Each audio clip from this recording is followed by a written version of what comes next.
Picture this, Carter says. The world's best player in his position, Richie Mo'unga, dazzling the crowds in Japan instead of leading the All Blacks to victory. Yes, you heard that right. New Zealand's own rugby royalty, Dan Carter, believes the long-standing rules that require players to compete domestically to be eligible for the All Blacks should remain unchanged. No matter how tempting it might be to bring back those who have ventured overseas for lucrative contracts, the integrity of New Zealand rugby is at stake. But not everyone agrees. Incoming All Blacks head coach Scott Robertson caused quite the stir earlier this year, urging New Zealand rugby bosses to keep an open mind about selecting overseas-based players. Can you imagine the shockwaves this sent through the rugby community?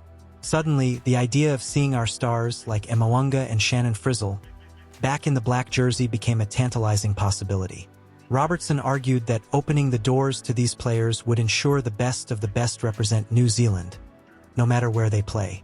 I just want to keep an open mind so I can select the best players available to the All Blacks, Robertson asserted in January.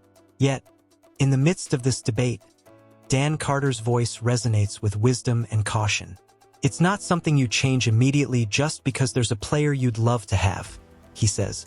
My opinion, Mo'unga is probably the best number 10 in the world. As sad as it was to see him leave, he left for his reasons and to spend more time with his family.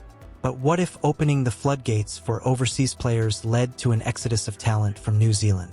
Carter believes this could be the beginning of the end for the strong domestic competitions that have been the backbone of New Zealand rugby. The priority is making sure that New Zealand rugby is as strong as it possibly can be. If those eligibility rules change, who knows, we might see more players departing. Carter warns. Let's not forget we're not short on talent. Carter himself highlights the promising contenders for the fly-half position. You've obviously got Beauty Beauden Barrett coming back, a proven playmaker. And it's hard to go past Damian McKenzie and the impact he has every time he plays for the Chiefs. Barrett's return from Japan and McKenzie's stellar performances for the Chiefs illustrate that New Zealand still boasts top-tier talent capable of filling any void left by overseas players. So, why risk it all for a few stars when the future of New Zealand rugby is already shining bright? Now, before we wrap this up, what do you think? Should New Zealand rugby stick to its guns and keep the eligibility rules as they are?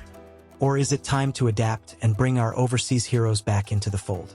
Let us know in the comments below. And if you enjoyed this deep dive, don't forget to hit that subscribe button and ring the notification bell so you never miss an update. Your support helps us bring more insightful content just like this. Thanks for watching, and we'll see you next time.